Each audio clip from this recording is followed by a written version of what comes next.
Olá pessoal, tudo bem? Bom, eu estou gravando aqui esse vídeo excepcionalmente aqui em um novo cenário, certo? Que eu precisei fazer uma viagem assim não planejada de última hora a negócios, tá?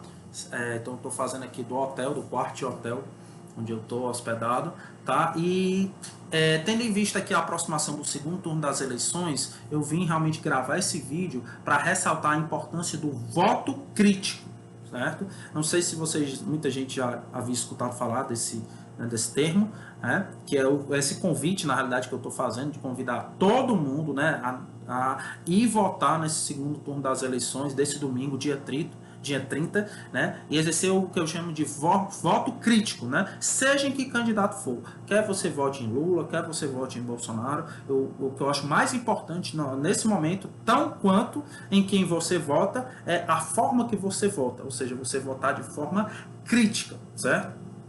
Eu, por exemplo, vou votar no Lula nesse segundo turno, mas irei votar de forma crítica, com todas as ressalvas possíveis, tá bom? Então aqui, só para deixar muito claro, esse vídeo não é uma propaganda política, certo? Aqui na realidade é uma proposta de crítica e reflexão, certo? É tanto que eu digo aqui, não votei no PT na eleição passada, no primeiro turno da eleição passada, não votei no Lula no primeiro turno da eleição, né? Vou fazer agora porque não tem outro jeito, certo? Porque, primeiro, eu entendo sim que o Lula e o PT se corromperam nas gestões passadas e tem que pagar por isso juridicamente, né, e, inclusive criminalmente falando, certo? Que eu entendo que não, eles não pagaram pelo que eles fizeram, pelos erros que cometeram.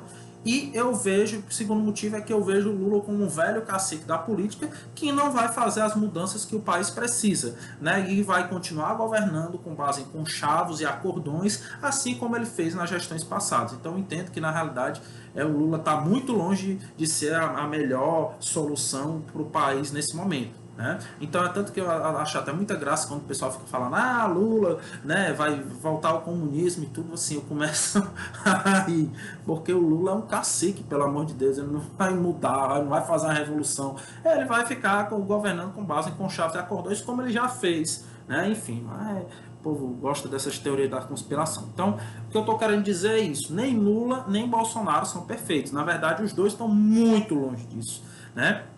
E para mim, sendo bem sincero e nada sutil, tá? Ou seja, zero sutileza. Por mim, você pegava o Lula e o Bolsonaro, colocava os dois na mesma cela, né, na mesma prisão, dava um canivete para cada um e dizia assim, ó, só vai sair um vivo, né? E deixava os dois se matarem lá dentro. Para mim, isso aí você faria um maior favor à nação. Bom, mas enfim, voltando aqui para o assunto do vídeo, né? O que é o voto crítico, certo? Para a gente entender que votar em alguém não significa que você concorda com tudo que a pessoa fez ou tudo que a pessoa faz, com todas as ideias, com todas as propostas dela, né? Porque você vai dizer, eu não vou votar em ninguém porque ninguém representa tudo que eu penso. Ninguém, então você não vai votar em ninguém nunca, né? Certo? Porque isso, o voto crítico é aquilo que a gente chama dentro da teoria da escolha racional, é que nós como seres humanos sempre precisamos fazer escolhas. A vida é feita de escolhas, né? Enfim, não só a eleição como a vida. Então, e nós devemos fazer isso da forma mais racional possível. Né? Então, o voto crítico estaria dentro do que a gente chama de teoria da escolha racional, né? Que é muito utilizado, por exemplo, na economia, né? Nos estudos econômicos, tá? E aí tem muita gente que fala, não, eu posso não escolher, basta eu não votar, basta eu votar nulo, branco, ou não comparecer, né? E na realidade, né, a abstenção e o absenteísmo também é uma escolha, né? Porque muitas vezes a pessoa entende, eu vou lavar aqui as mãos, não vou votar branco, nulo, o que seja, né? E eu entendo que lavar as mãos nesse contexto atual é uma decisão irresponsável e covarde, certo? Sempre, eu acho que sempre é, e principalmente agora, mais ainda, no contexto atual, mais ainda, certo? E o que eu entendo é que quem vota branco, nulo ou não vota, está referendando uma escolha que foi feita pelos outros, né? Então, assim, você pode realmente não fazer a melhor escolha, mas pior do que você fazer uma escolha ruim é deixar que outros escolham por você e você simplesmente referendar o que outros decidiram por você, que vai afetar a tua vida e a vida da coletividade, tá? Outra reflexão que eu quero propor é justamente que é o oposto do voto crítico, é o tal do que eu vou chamar aqui voto do abestado, certo? Eu vou usar, enfim, essa expressão. E como eu falei, que é o que me deixa mais puto, né? Que mais é justamente esse pessoal abestado que fica idolatrando político. Seja o Lula, seja o Bolsonaro, né? Que é aquele pessoal que é o cabresto, que é cabresto do Lula, que é cabresto do Bolsonaro, pelo amor de Deus, né? Eu fico puto com isso, né? Como se fossem perfeitos, como se fossem deuses impecáveis. Assim, os dois são mais pouco que pau de galinheiro, entendeu? Aí, e é tanto que tem uma frase muito interessante que é atribuída a essa de Queiroz, que diz o seguinte: políticos e fraudas precisam ser trocados de tempos em tempos pelo mesmo motivo, tá? Então, assim, é frase sensacional, certo?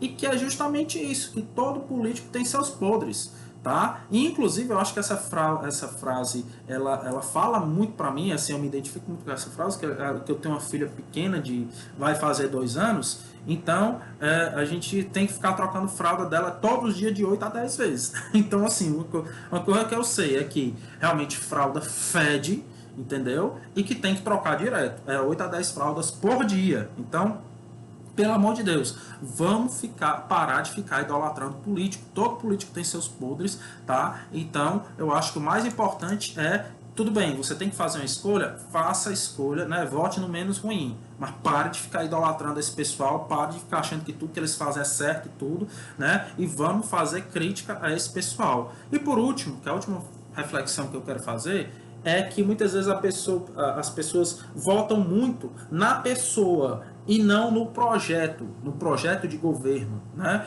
Porque diz, eu não vou votar no Lula porque eu não gosto do Lula, eu não vou votar no Bolsonaro porque eu não gosto do Bolsonaro. Pelo amor de Deus, né? Eles são dois fantoches, entendeu? O que a gente precisa entender é qual é o projeto de governo deles, o que é que eles estão propondo. E mais importante que isso, a quem eles vão servir. Quem é que, digamos ali, está nos bastidores, ali, né, enfim, por debaixo dos panos, né, a que interesses eles vão quais são os interesses, os grupos de poder, as pessoas que vão ser beneficiadas com aquele governo, né? Porque a gente fica só olhando digamos, os personagens e esquece o que está por trás deles, que quem realmente governa não é o presidente, são as pessoas que estão atrás do presidente, que são a base de apoio do presidente. A gente tem que saber isso, né? É um convite que eu faço a vocês, né? Eu pergunto, vocês leram o projeto do candidato que você vai votar? Eu tenho certeza que a maioria que está vendo esse vídeo, 95%, se não 98%, 99%, sei lá, não leu o projeto do candidato. Não faz nem ideia do que é que seja, só viu, se muito, propaganda eleitoral e debate, que infelizmente é só baixaria. Debate e propaganda eleitoral é só baixaria, não tem uma proposta. Né? Só atacando, dizendo que quem rouba mais que o outro e tal. O nível dos debates está péssimo, entendeu? Pior do que sempre foi.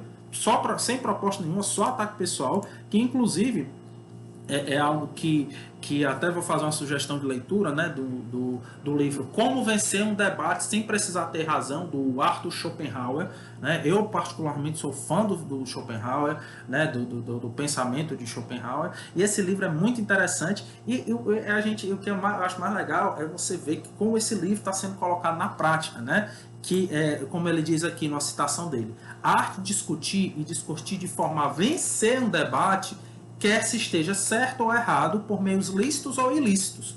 Um homem pode estar objetivamente certo e ainda assim, aos olhos de espectadores e por vezes a seu próprio ver, parecer estar errado. É o que a gente vê que, infelizmente, num debate, né, às vezes não vence quem tem o melhor argumento, mas quem tem a melhor persuasão, ou seja, que é aquele que engana mais e que geralmente se utiliza mais falácias do que argumentos verdadeiros. O que é uma falácia? Falácia é um falso argumento que aparenta ser verdadeiro, certo? Um exemplo, Tibério, assim, para não ficar só divagando, manipulação de dados estatísticos, né? Então é o que mais acontece, é uma das falácias mais comuns, que eles ficam falando de números lá, por exemplo, de vacinação, que é uma coisa que o Bolsonaro adora fazer. Nós somos o país que mais vacinou, né, no mundo e tal, aí, só que ele não fala, tudo bem, mas isso aí são números, né, enfim, nominais ou percentuais? Né? Você está falando em quantidade ou percentual? E percentual de que faixa etária? Então, às vezes, soltam números soltos e você não contextualiza isso. Né? Então, isso é uma falácia, uma das falácias mais recorrentes. Tá?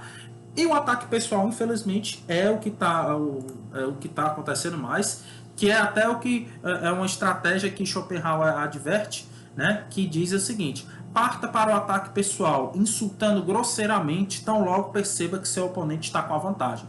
Partindo para o ataque pessoal, você abandona o assunto por completo, passando a concentrar seu ataque na pessoa, fazendo uso de observações ofensivas e malevolentes. Essa é uma técnica muito popular porque requer pouca habilidade para ser colocada em prática.